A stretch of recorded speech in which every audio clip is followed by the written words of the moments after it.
All of his co-workers were gone. What could it mean? Stanley decided to go to the meeting room. Perhaps he had simply missed a memo.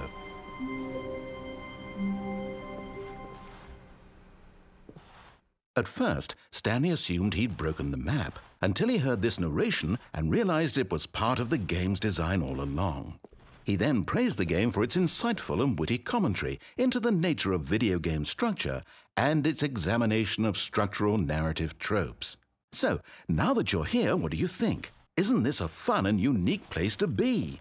Why don't we take a minute just to drink it all in?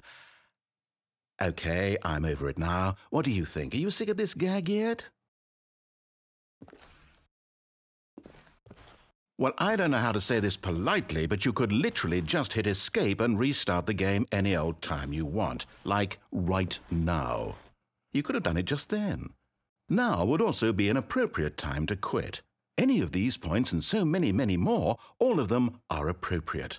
I'm enjoying what seems to be an internal conflict going on where you are literally unable to act on your own desires to restart the game. So, just to push the envelope, I'm going to try and make this as miserable as possible and see how long you can maintain.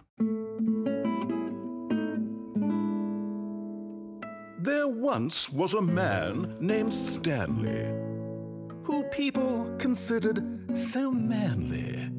But the truth must be told, he was not very old and was quite particularly gangly.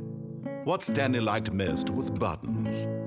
He pushed them like some kind of glutton. He did it all day in a meaningful way, but his brain had long ceased to function.